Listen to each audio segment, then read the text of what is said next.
You're listening to the Board Game Snobs podcast, a ridiculous podcast with ridiculous hosts that discuss ridiculous things. And any mention of board games is purely coincidental. And so, without further ado, and with a heavy dollop of shame and embarrassment on my part, I give you the Board Game Snobs.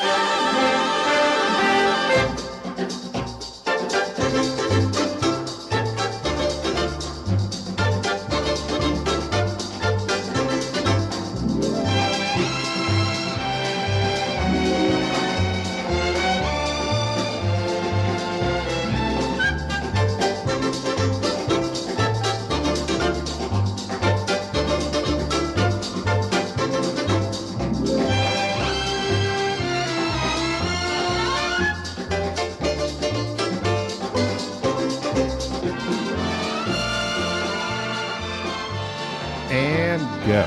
We're starting over. We're not live. This is recorded. This is a recorded session, unlike our others. We were live from BGG. We have now returned back.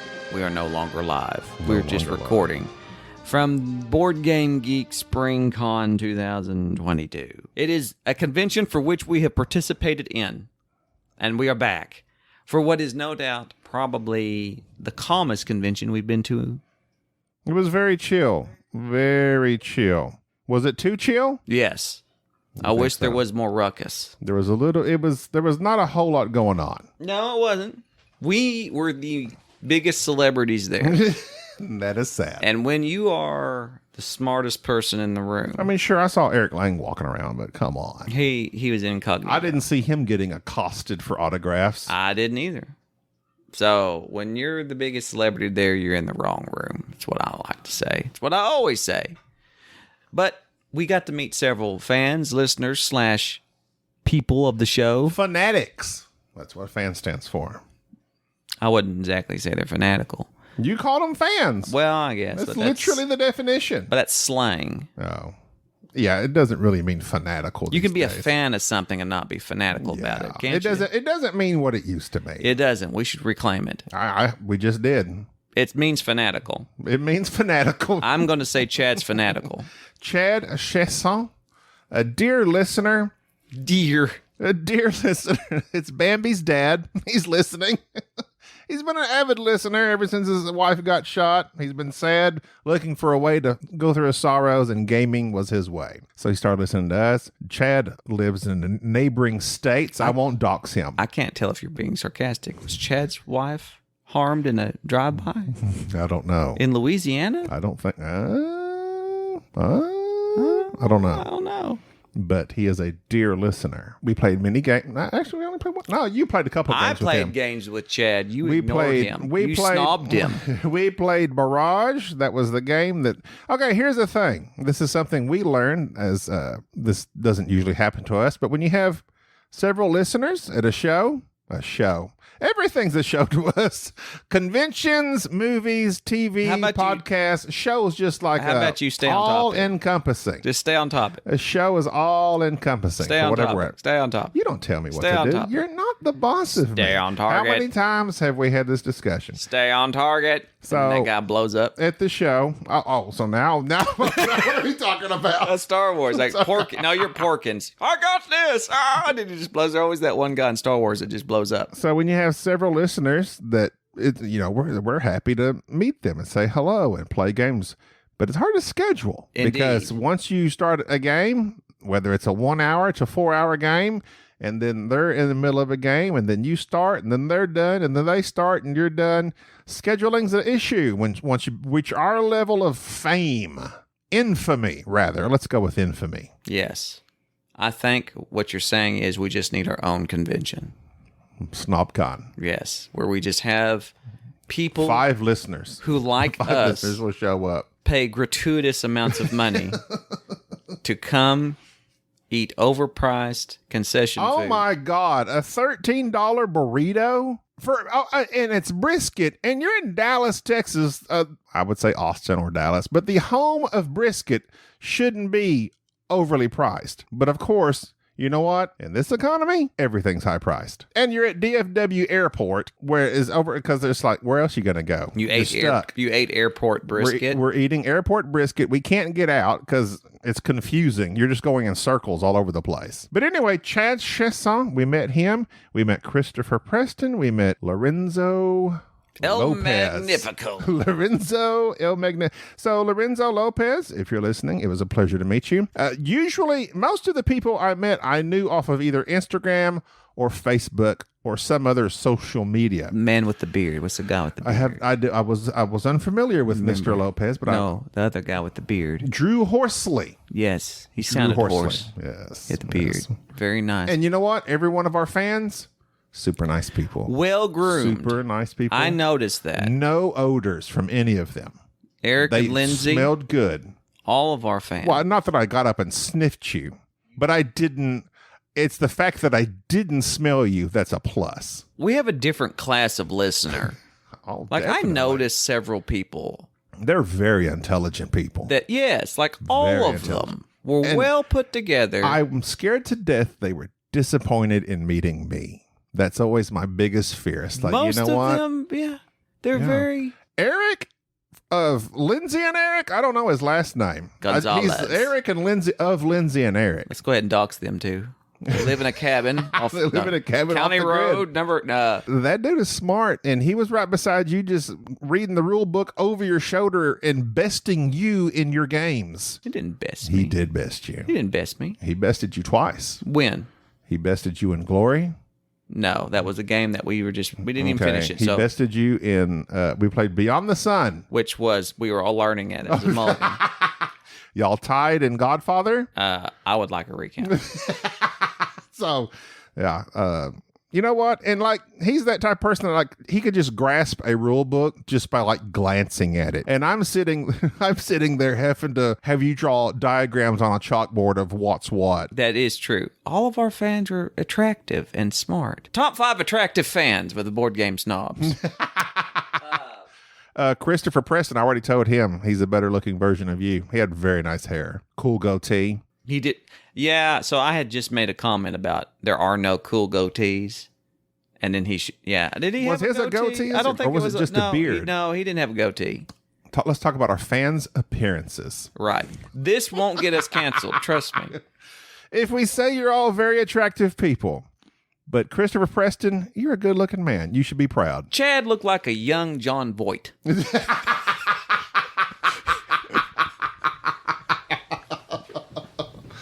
I drive Voight's LeBaron. And I won at Barrage. That was a great game. Yeah. Unfortunately, I turned it on. Okay, so if we're going to discuss the games we played, this is probably the first con we actually did play games that we've played before. So you taught Barrage to Chad and Tim. We played with Lindsay. Actually, Eric and Lindsay remembered it for us, Godfather. We had forgotten how to play. Yes. But we played Godfather, we played Skull, we played Barrage, we played several games that we've played before. I am great the games. Skull Master. All just to reiterate the greatness of these games. Barrage, 4-player, my God, that's a brutal game. Yes, it is. And I was very impressed with myself, if I do say. I will say that I really expected nothing from you. The guy, I was literally behind the entire game, and then but there was an in-game goal, and so once I realized I wasn't going to really get many points the old-fashioned way of, producing dams and whatever you're producing with that energy, the process of the game you're supposed to do, I did none of that until like 3/4 of the way through. Then I'm like, you know what? And then, of course, I did have Chad kept feeding me points because he kept using my turban. But then I was like, I'm just going to start building stuff for this in-game goal. Worked out for you, Cotton. It worked out for me. What about Raw? It's interesting. We played that at BGG 2018. We stopped. I noticed I did not score it. We stopped because there was 3 of us playing. And one of those was Enrique, and Enrique's bidding isn't his strong point, so I feel like we must have stopped because it was basically me versus you with Enrique as a wild card, and it just wasn't flowing smoothly. But this time with with Joffrey, I grasped it, and I was enjoying it. I enjoyed it thoroughly. It's a Reiner Knizia bidding game that is also being reprinted. We played the old version. The new version's coming out by our friend Chad Elkins at 25th Century Game, and it's got blown up on Kickstarter, was it? Was it Kickstarter? It basically, it's gone. It's coming back, and it's really nice, and I enjoyed it. It's not... Yeah, I'm probably going to have to get it. And Rachel, I'm just joking. I know your name's Rachel. It's not Caitlin. Someone I met was named Caitlin. There was no one named Caitlin. There was a Caitlin. Maybe she was from the future. We were watching SNL. I saw her through a portal. And Caitlyn Jenner, or somebody was on SNL. One of the Kardashians. I'm sorry. That's where you got that. Kim was on. You saw a Caitlyn. That's where you got that. We were watching SNL. Pretty sure. Okay, because you were wanting to watch. No, you were wanting to watch Obi-Wan, and you made Bubba torrent it. Is that what you called it? I don't know, but he downloaded it quick. And then you fell asleep while we were watching Obi-Wan. Generally, the Wi-Fi at hotels is horrendous. I don't know what he tapped into to download 2 hours of Obi-Wan in like 3 seconds. The Force. You know, every now and then I take Bubba for granted, and then he does something like this. I'm like, never taken Bubba for granted. Never. I mean, I was like, that is impressive. Someone I have taken for granted was our fourth member that went with us, Mr. McHughes, Mike. I take him for granted quite often. Why do you take it? You often call him dull and boring. You've said it on many a podcast, Mike. I'm sorry to say this, Mike. I don't recall saying that. You have said it. I probably have. Why did you say that? Well, I can't control how he is. But sometimes Mike busts out and is quite entertaining and insightful and brings way better whiskey than what one should. He's very generous with his whiskey. He is, which has made me... He gave us some Bubenheim. Which makes me think he's more interesting than what he lets on. Mufasa Redbreast. That's Luftwaffe. Luftwaffe, the Redbreast. Yes, Luftwaffe, the Red Baron whiskey. He bought some Cabal tequila. It was nice. He's a generous person. He's a generous man. If nothing else, he's a generous person. Slightly boring occasionally, but how dare you? You know what? He bested you in almost every game we play. I have to say, I am very impressed with Mike's. He has his mind is sharp as a tack. Look, you may look at, let me read off here. Okay, so Saturday, we played Paris, Bubba wins. We played Art Deco, Mike wins. We played Parade, Mike wins. We played QE, Mike wins. We played Skull, a game of random bluffing, Jerry wins, big deal. Yeah. We did play Raw, and you did win Raw quite handily. Raw. Let me see. I'm searching. I won Cascadia. Bravo! And I won Apogee, but that doesn't really count, so yeah. We discussed all of these games, but we have not discussed really Beyond the Sun. Go. I enjoyed Beyond the Sun. Here's why. Number one, I learned it with my friend Eric. We sat there together, cozied up, reading the rule book, discussing the tactics and strategies that we would use. And it was nice being able to have somebody there that could read and understand rules with you, that wasn't asking weird questions. But you know what? I noticed that when I asked a question, Eric answered me so kindly and Are patiently. you insane? He passively burned you the whole time with his witty remarks. But you know what? I would take a passive witty remark as opposed to disdaining. You get angry when I ask you a basic question. That's just the disdain that you're detecting. Your brow furrows. I don't furrow my brows. Your brow was furrowed, and I asked a question, and your furrowed brow, your raised voice, your condescending tone, it's like, yes, this is the rule I told you already 3 times. Why don't you understand? But Eric comes over and he's like, well, if you'll notice here on this card, here it is right here. So maybe just try doing that next time. I did enjoy playing Beyond the Sun, which is a Rio Grande game. It's a tech tree, basically.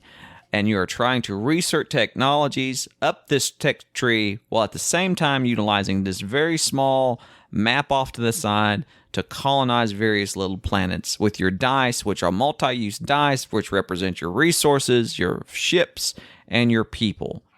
It has its own double-layered player boards that you use kind of like size style to keep track of your resources, such as removing cubes, to produce more minerals or more food. It's very nice setup. I enjoyed the rule book. There were some questions that I had that wasn't quite very clear, but we figured them out. But the actual gameplay of this, which is rather themeless, it's very bland, very themeless, but yet the little worker placement, which is not really a worker, it's just selecting an open action and doing whatever it says on there. That doesn't seem like that would be very strategic. But yet, we each took a separate path. Eric went the route of researching up this tech tree and utilizing the various advancements, while I was out exploring and colonizing the various planets, where you were just, I don't know what you were doing. You were wallowing in self-pity. I was lost. So, but I noticed that at the end game, Eric really had this engine built up, where he had researched these various technologies, he was able to utilize them. And just like a tech tree, sometimes you have to research 2 of the level 2 technologies to access a level 3. It was giving him a boost. So it was like a game of special powers or privileges, I guess you could say, for the players that were investing in the research. And there's 4 different types of research. And so I went heavy into one where he more diversified. And I noticed that the different ways of playing the game, although you're doing the same thing, it still was kind of neat to watch how this all sussed out. And I have to say that as bland as it was, as themeless as it was, I thoroughly enjoyed that game. It literally is just like you could print out cue cards, make those the tech trees, have a rudimentary line of maps and say, oh, this circle here is the sun or star or whatever planet. It's a very, the art, if you can call it that, the graphic design of the game. Yeah. Very, very basic, but that's all you need for this style of game. But anything else would be too much. Like, what's it going to represent? Here's what I like about it, though. And I thought about this later. This game is just a tech tree. They could have overlaid it with something else, some sort of other theme or other mechanics in an attempt to try to make you not see the tech tree underneath. But instead, no, it just throws it out there. You're trying to develop these technologies and use them. That's it. That's the game. If you develop this level 2, then you can develop this level 3. That type thing. Whereas some games, that's all that they are. They're either a very random press your luck, or a very basic worker placement, or a very generic deck builder, and they overlay that with some other theme or tack on other various little mechanics to try to drown that out so that you don't realize that you're playing a very basic game. I like it when a game knows what it is and just does it. Beyond the Sun knew what it was. It had a little bit off to the side with the little colonization track. I really liked your own little player board. I liked that the victory points, the little in-game victory points, your achievements, they were out there. You knew what they were. You know how I feel about in-game scoring. There are certain games that do it right. This game did it right. It gave you an idea where you were going and what you should be looking for, and gave you an impetus to go forward in this one area to get some extra points. I thoroughly enjoyed this game. Now, would I go out and blanket recommend it to people? No, because it's not flashy enough for some. No. It's themeless for some. But if you are a dry Euro type, that you play games on the computer, such as various games that have these tech trees, these real-time strategy games or these civilization games, and you just really like that aspect of seeing what you can do to advance this civilization and being able to utilize that technology to your advantage. Pure distilled tech tree in a game. This is a very nice implementation. I may purchase this. A tech tree is like you're literally able to see your path that you're taking to the points you're making. So it's like, I'm going to use this, to use this, to use this, and it's just the pattern you've chosen, and it can branch off somewhat, but generally you choose like a specific route. And that's what this game does. And it does it very straightforward. Even though I was pretty much lost the entire time I was playing it, I still, about 3/4 of the way through, I was like, oh, okay. And then I finally grasped it. I'm like, yeah, I really like this game. It's on BGA. I have to admit that the rule book could have been better. I think I could teach this game better than the rule book. Like, it complicated things way too much, in my opinion. But anyways, another game that I got to play. You didn't get to play it. I'm glad that you didn't. Oh. Because this game later frustrated me greatly when I thought about it, because I could see the potential for it. I really liked the artwork and presentation of it, but overall it was a mess, and that would be Red Rising. Now, Red Rising is the very popular Stonemaier game based on, is that a YA book? Not read it's it. a YA book called Red Rising, and there's a trilogy, and I believe this was the Kickstarter version, had very nice components. And in this game, all that you're doing with a small hand of cards, you're looking at these various characters. On these characters have their victory points, what they're worth.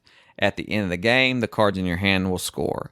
The characters in your hand also have a little thing at the bottom that says when you lay them down, when you quote-unquote deploy them, what they do.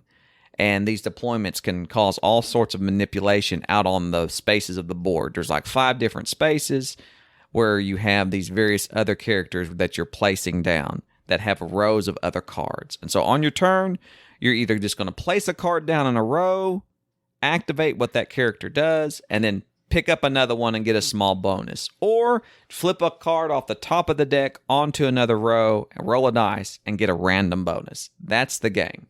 It does it to a certain victory point, a certain area here as you're advancing up these little tracks, and then the game is over. These tracks mean nothing to me because I don't understand the book or what its theme is. The characters mean nothing to me. I'm sure if I was a fan, they would mean something. But essentially, this game was so random in terms of the hand of cards that you would get. I'm trying to dig through a deck to get a blue card so that this card would score more points. Or most of the time when you're laying a card down and deploying it and manipulating the cards that are out there, it wasn't like you could plan anything out. There was no strategy. I just decided, okay, I'm going to collect all these high-priced gold cards, and so at the end of the game, I'll just keep all these gold cards in my hand. So hopefully when it ends, I'll have all these ones in my hand. Well, even still, you don't know what the other people have. You don't know what their strategy is. You don't know what they're trying to do. You're just simply throwing a card out there and picking something back up. That's the game. I mean, it might as well be, I write down a secret goal for you and hand it to you, and your job is to collect all the spades. We just take a 52-card deck, deal out some cards, throw a few piles out there, and you just take turns flipping cards out there, putting one down, picking one up, putting one down, picking one up. That's the whole game. Throw a card down, pick it up. And none of the card manipulation seemed in any way like a strategy. It seemed more like a chore. Just do this. Get this card out of your hand, pick something else up. And it frustrated me because the artwork in this game is great. The quality of the cards is really good. Everything about the game is... You were playing with the collector's edition. It was well done. Well done. And Stonemaier, of course. But there are so many cards. We didn't even go through a third of the deck. And who knows, the cards that I might have needed that synergized well may have been at the bottom of the deck. It was the same frustration I have with a lot of Stonemaier games. Whereas I see what they could have been if there had just been a little more polish on them. And Red Rising is another example. I think the more I think about Red Rising, the more my anger rises about it. The more I'm frustrated about how great a game that could have been. You were quite enraged. Yes, it was.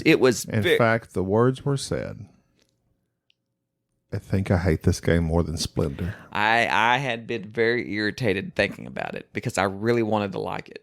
I liked the presentation of it. It looked like a game of, this is going to be a neat card game that's going to be quick, and I'm going to have to make some tough decisions. But instead, all it gave me was throw a card down, pick another one up. Like there was not really anything of any And the other players don't have anything to do with you. Is there Not any really. interaction? Oh, if you have more of this than the person next to you, do this, and it's like none of it was interesting. None of it was in the least. Because I've heard the solo is redeemable. It may have been, but this was the same. It gave me the same feeling of Tapestry, of like looking at Tapestry. You think this is going to be something interesting, and all you're doing is running up a track. Like you're literally just move up a track, move up a track. So it's like saying you look up and you see a beautiful person. You're like, oh, wow, that's a beautiful person. Then you go up to talk to them, and they don't have nothing to say. They're just vapid. essentially. Like Red it's like Rising is the talking Kim to Kardashian of board games. How dare you? How do you know Kim is vapid? I watched her on SNL. That's why. No need to talk about this. Either way, so Red Rising, awful. Red Rising, Jerry's new #1 hated game of all time. Sorry, Chad. He played it with you. Well, Chad seemed to enjoy himself. Chad did enjoy himself. I enjoyed it. I asked him, and he said, yeah, I like this Well, game. I enjoyed it because Chad enjoyed it. That's You can good. enjoy something. I sat there. So what had happened was, You got tired because it you're was old. like 10:30. I was tired, fixing to go to bed. I go upstairs to the room. My wife calls. Then Sade calls.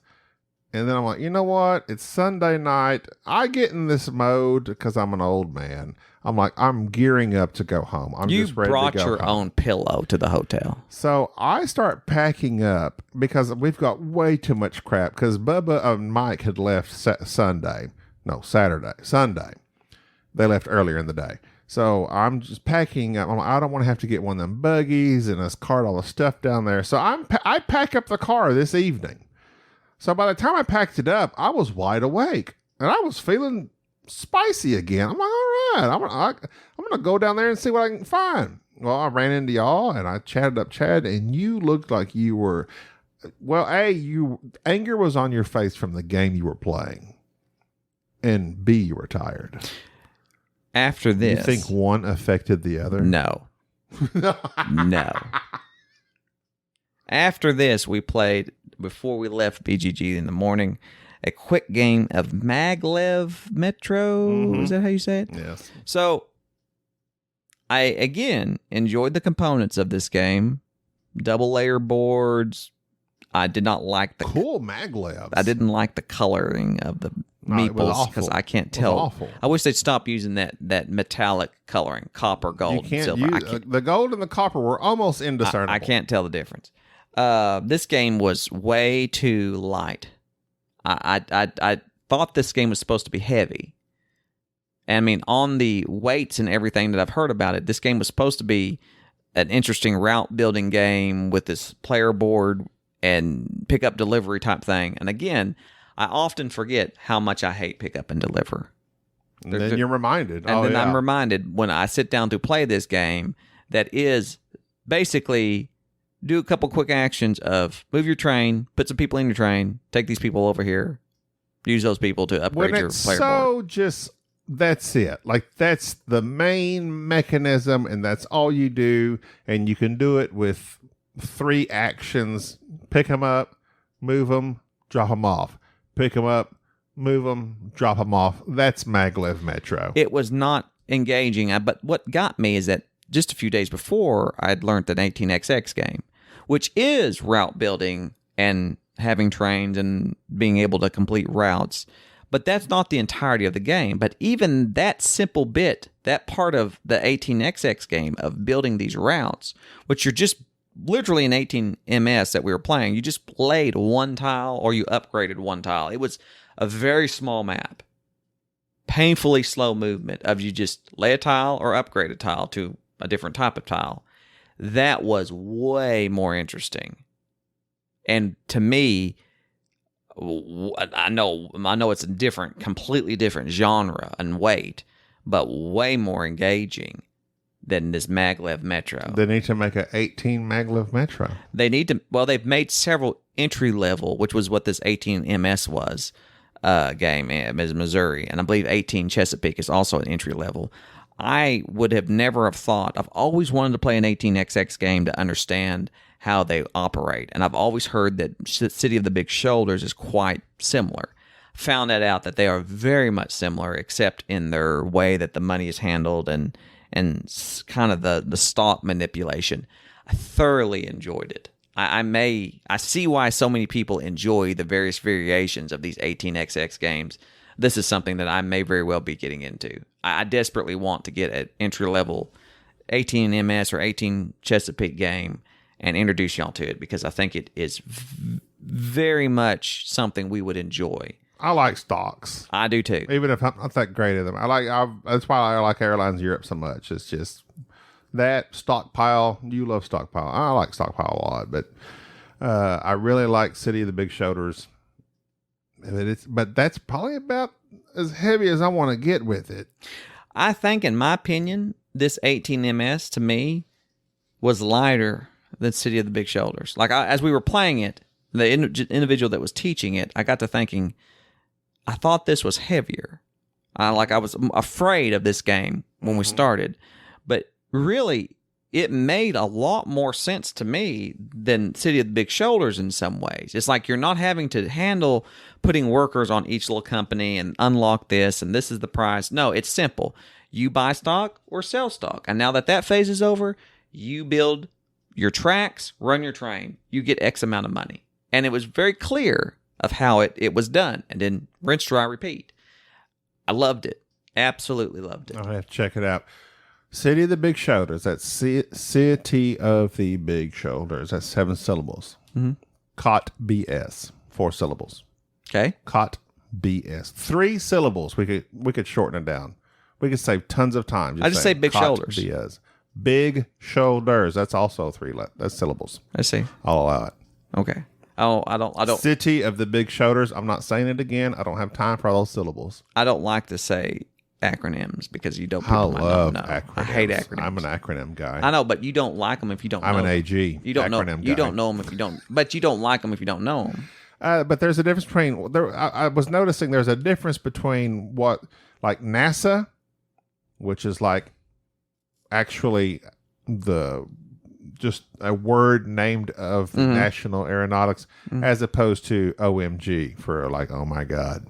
And there's a difference there, and I've already forgotten what it was. Yeah, one's an acronym and one's, I can't remember. There's another term where you pronounce the word, and there's another term where you say the letters. Yeah.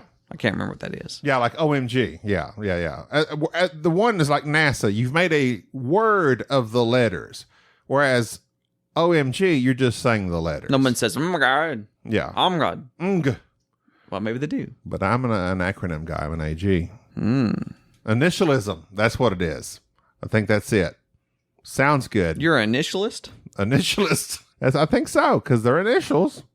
Initialism. That's going with that. Big word for I something think that so. shortened things. I think so. I think that's it. Anyways, I'm an IG guy. off the top of my head, I can't think of any other games that stand out to me.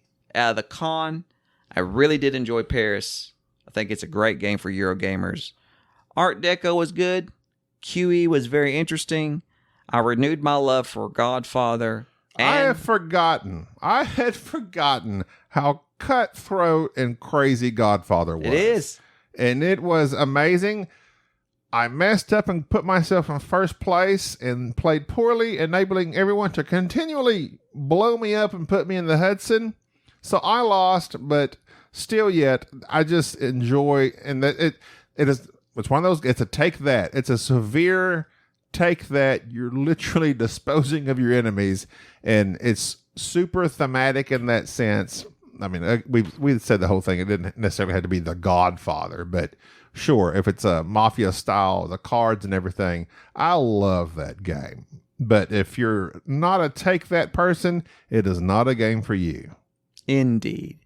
So, quite a lot of fun that we had at BGG. You are currently going on vacation for a while, so we'll be out again. I have work this week. It's going to kill me. By the time this episode will be airing, hopefully, if I'm able to get to it, by the time I'm already back, but we're recording it ahead of time, another tenant situation. In case you die on the plane crash. I hope, R.I.P. Enrique hasn't even made it back. He's still stuck in Belize. They're still there? I thought he's supposed to be back I don't know. today. I've never heard. AKA 3 weeks ago. We're still waiting for the ransom to come through. Oh, my goodness. He may be there. You know who we need to call? Rolf Heckler. So, yeah, it's one person we didn't see. We didn't see Rolf. I don't know where Rolf lives. Nobody knows where Rolf In a gritty Manhattan apartment, no doubt. No, Rolf lives in a fifth wheel. Off in the middle of nowhere. See, I had more of like a Dick Tracy sombrero guy. Rolf. Not sombrero. What they call those? Fedora. Rolf, no. He's living off the grid in a fifth wheel. A stream? Is it an Airstream? Or is that too nice? No, it's an old Airstream. It's an old It's got Airstream. bullet holes in it. You know who likes Airstreams? Someone who likes... Matthew McConaughey. Oh. Mr. Fry guy himself, Vocal Fry. You remember the fry, like for the McDonald's, they had like the fry, and they were like The Fry guy, the hamburger. and they look like cheerleader pom-poms. Is it Greaves? The purple dude. The purple, Grimace. But they had like these fry. They look like pom-poms. Yeah. I don't know why they popped in my head all of a sudden, but they were kind of disturbing. All those characters are somewhat disturbing to me. Ronald McDonald was disturbing, but they had to give He's him a clown. Don't need no clown. John Wayne Gacy ruined clowns for everyone. And then you had the Hamburglar, which I don't understand what they were trying to do with that. Was he a thief? Or are they recommending you steal hamburgers? I think he was like supposed to be the antagonist. He was the antagonist? Yeah, like so he's trying to steal your hamburger, but why was he a mascot for McDonald's? Well, he wasn't really a mascot. He was like a side character. He's like the guy. He's like Swiper. I think they've all been canceled as well. Have they? Hamburglar's been canceled. He sure? got caught one too many times. You can't be stealing stuff. There are no real mascots. That's kind of a thing that's gone away. And Grimace was like just a big purple something. He was an actual food, but I cannot tell you. I can't remember what he was. A food. An eggplant? Maybe he was an eggplant. Maybe he wasn't a food. He was just a purple triangle. No wonder he's been canceled. He can't even tweet himself.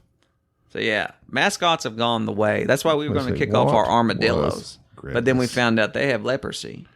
What was Grimace supposed to be? Grimace is a character featured in McDonald Land commercials. He is a rotund, purple being of indeterminate species with short arms and legs. Told you. He is known for his slow-witted demeanor. Oh, they were making... See, McDonald's, that's why you need to be canceled. They were making fun of poor Grimace. Look at him. He's just smiling and happy right there. He never hurt anybody. He looked a lot like... I'm not, Make me purple. I'm just saying is that. So we slept in the same motel room, and there were nights where you really need a CPAP. You got some sleep apnea, and I would get up to go to the bathroom, and I look over, and you're turning purple. You look a little grimacy. My lips were blue. Lips are blue. That's going to do it for us. BGG Spring was very pleasant. I'm not sure I will share a room with 4 of us again. I'm too old for this. If Mike keeps bringing the whiskey and Bubba keeps torrenting what shows I need. I mean, they each bring something to the affair. They do. So, well, I mean, can't we just share a room?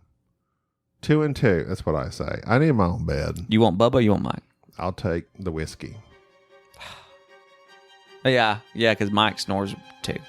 Put both snores in one room, and then you and Bubba, and we'll come over and watch shows that Bubba's ripped off the internet, and we'll drink whiskey. Then me and Mike will go snore in the other room while y'all sleep peacefully. Sounds like a plan. That's going to do it for this episode. I'm Gabby. This Jay. Bye-bye. Thank you for tolerating this episode of the Board Game Snobs. Stay classy.